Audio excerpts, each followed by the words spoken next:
This is mind-blowing to me because this movie doesn't come out for another week, and they're just straight up spoiling this movie publicly. This is insane. What is happening there, Reject Nation? So we are putting this up on Saturday. Leave a like, by the way. I forgot to mention that.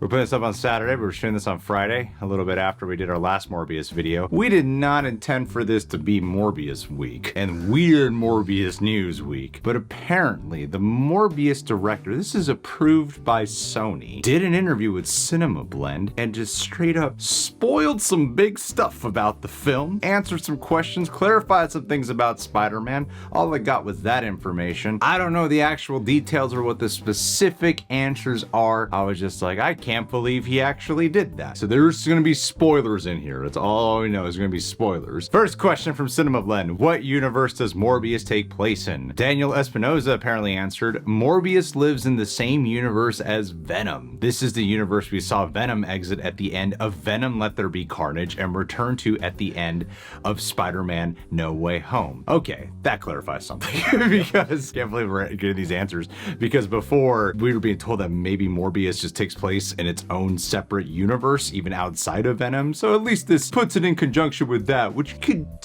coordinate to the MCU and the Tom Holland verse based off of the post-credit scene from Venom Let There Be Carnage. But it still doesn't explain the Tobey Maguire Spider-Man suit, and it doesn't explain the Andrew Garfield Oscorp logo. So which Spider-Man universe does it take place in exactly that Venom belongs in as well now? Second question, is there a Spider-Man in Venom's universe? To which Daniel Espinosa replies, of course. Very descriptive. They go on to ask, okay, so which Spider-Man exists in Venom's universe? Daniel Espinosa responds, it is my understanding that audiences will discover the answer soon. Okay, so at least we'll get some answers at some point. And it'll be a totally new casting choice. It's not going to be answered in this movie, apparently. Nope. All right, let's shift to Michael Keaton, who we saw in your Morbius trailers. Is he playing the same Adrian Toomes Vulture from Spider-Man Homecoming? Yes. What?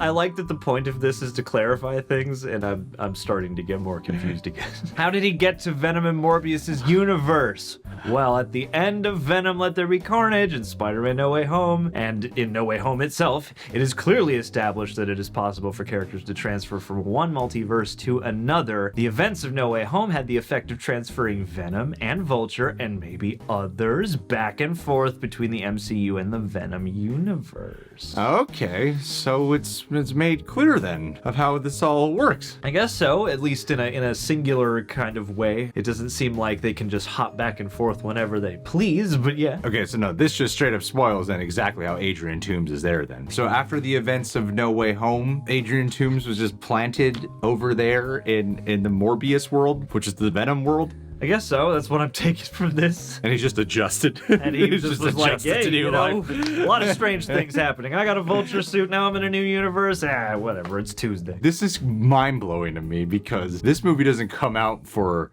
another week, and they're just straight up spoiling this movie publicly. This is insane. That's a fascinating marketing approach. How did Adrian Toomes get his Vulture suit at the end of Morbius? I just learned something brand spanking new. If you look closely, you will see it is not quite the same suit as Homecoming. He is a resourceful guy. Just hit the ground running right when he landed in this universe. Did Adrian Toomes' family not come with him? Does he not give a shit about reuniting with his daughter Liz? Whatever his wife's name is.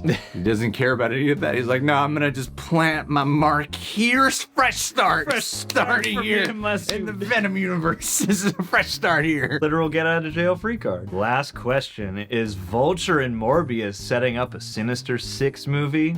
Well, he is recruiting teammates, and he has enticed one already, so it sure looks like a start. Well, there you go. There's the spoiler for you that they're actually going to be setting up a Sinister 6 movie through Adrian Toomes, and apparently Adrian Toomes is going to be the leader of the Sinister Six. Vulture will be? Sure, I guess that I'll roll with tracks. that. I mean, he doesn't seem like he has the biggest motivation to be like a kingpin of multiversal criminals, but then again, who knows? Maybe he's become harder even in prison. Okay, so what have we learned? Venom and Morbius are in the same universe. Adrian Toomes gets his suit at the end. He's a resourceful guy. Somehow, through the events of No Way Home, he was transferred over to this universe, and he has decided to just roll with the punches and stay here and start recruiting a Sinister Six while he's on this version of Earth. Might as well double down on where I left off on the last Earth. No fresh start at a whole new life as just a good guy or whatever, but no, yeah, gotta wreak some havoc. If I'm remembering correctly, in Spider-Man Homecoming, Adrian Toomes, he builds his suit via Chitauri technology. I don't know exactly how he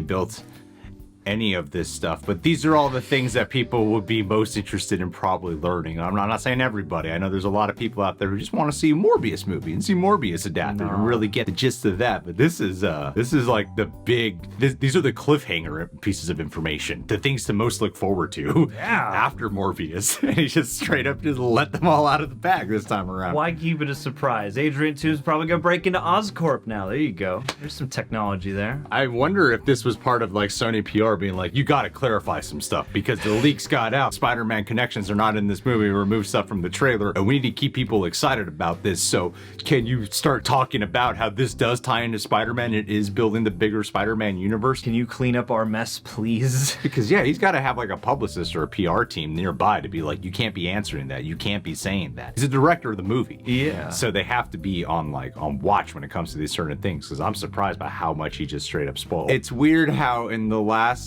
2 weeks before this movie is getting released, how it's had the strangest press. When you look at No Way Home, how just everything was getting spoiled. Like most of it just was getting leaked and put out there. The trailers had to do a better job at not revealing stuff and hiding stuff and digitally removing things. And now you look at Morbius, everything was fine, other than the weird situations it ran into, which was through no fault of its own, I'm assuming, getting the release dates pushed back due to the pandemic, but then there were rumors about reshoots and stuff and things they maybe wanted to add in. Now it seems like they just wanted to re-edit and take stuff out, and then to now put all this information out there upon things getting revealed about no Spider-Man connections. It's just a bizarre couple weeks leading into this movie that has been promoted for a few years at this point. I don't know how to feel about any of it. I'm just like, this is like, they've just given up, I guess. Well, yeah, it's such a weird turn from the studio who was like, we don't even want to show the returning villains in the No Way Home trailers, but I guess we have to, and we'll keep some stuff a secret. And now this seems like the complete opposite of that. After they already invited it upon themselves by putting in all these potential crossovers from other universes in the advertising. Like, I wonder if somebody went, let's try a new approach. Let's mislead everybody. Oh, wait, that really backfired. Okay, we just gotta tell them the truth. Yeah. Before people sue us, maybe, for false advertising. All right, guys. Well, what do you think about this Morbius information? We learned quite a bit here, yet it doesn't spoil the actual movie. Isn't that ironic? Leave your thoughts down below. Subscribe. Keep a lookout for a Morbius review.